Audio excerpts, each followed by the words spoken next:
We have refused the suffering of Jesus as a part of the gospel. That's why we are raising criminals and crooks now as ministers of God. And that's why the fear of God is no longer in our generation. Because 90% of what people do now in the name of God is for their belly. The Christianity we're taught is the Christianity of using God to meet our needs. That's why our miracle services are packed, but our vigils are scanty. Because anyone that does not translate to immediate gratification, we are not there. And this is why many heavy matters of the kingdom is withdrawn from many and from many generations. Because only those who can accept his suffering can bear great mandates and great ordinations. Because great ordinations come with great trials and great persecution. If you are not trained to withstand his suffering and persecutions for Christ, you cannot bear great mandates. Philippians 3 verse 10. See Paul's prayer. He said that I may know him. This is a man praying. And the power of his resurrection and the fellowship of his suffering, that I may be made conformable unto his death. Have you prayed like this since you became a Christian? Have you prayed to suffer with Christ and for Christ since you became a Christian? Because we were taught wrongly. Acts 5 verse 41. He said when the apostles were flogged, they departed from the presence of the council, rejoicing that they were counted worthy to suffer shame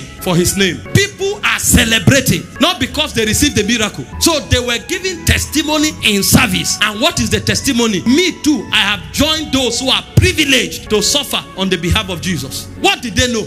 Let me show you reasons why suffering is very paramount in the Christian faith. Number one, suffering produces perfection, because therein is the school of patience instituted. Romans 6 verse 3 and 7. It said, know ye not that so many of us that were baptized into Jesus Christ were baptized into his death? In verse 7, see what he said. For he that is dead is free from sinning. This type of death is not just to confess that you were dead with him. It's to carry your cross and follow him. That's why 1 Peter 4:1 said, he that has suffered in the flesh have ceased from sinning. If we cannot endure reproach for Jesus, can we endure the tauntings of the flesh in order to live right? So there is a perfection that only suffering brings. That's why the Bible said, when you are persecuted, count it all joy. Diverse trials purify you. He said, gold that is not as worthy as your faith is tried by fire. How do you think you will not go through diverse trials? The second purpose of suffering is to help you win Christ. Philippians 3:8. When you see people who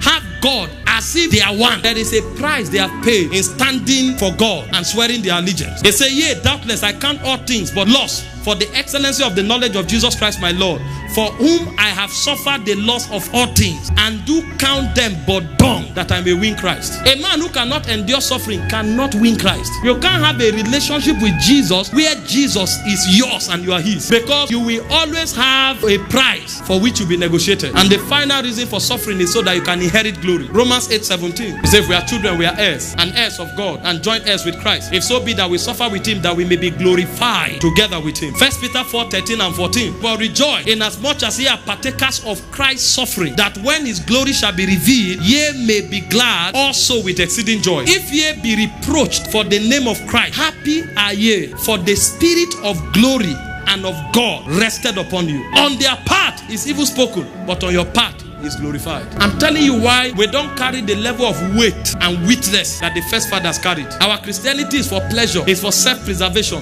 it's for self-aggrandizement. And that is why, although we say very big things, but the fear of God is not on our life. The glory of God is not on our life. In the days of the patriarch, a man can walk to a king and tell him, this is what God said. He doesn't care if he will die. But you will see dimensions of God's jealousy that backs that man up. You will know that God is still with men. We have removed persecution and suffering from our Christianity. Where are the men who can die for their faith? They are no more.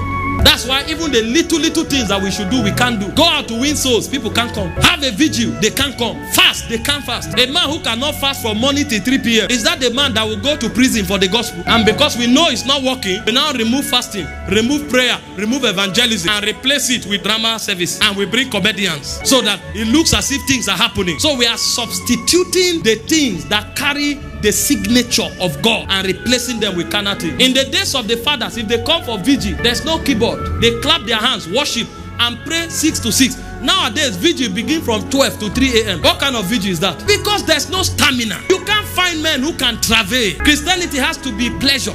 no stamina. And this 12 to 3 vigil, we will stop it 3 times. Sing long songs to buy time. And if possible, give a little charge so that we will buy time. This is a generation that want to carry the glory. Do you know the level of glory you need to carry for a city to bow to you? A city. Do you know the princes that dwell there? If they come, they will check your flesh. If there's anything they can interact with, they will pull you down. This is why suffering is one of the marker of those who can bear the witness of the last day. If that is not part of your badge, then you are not part of the witness of the last day. Thank you.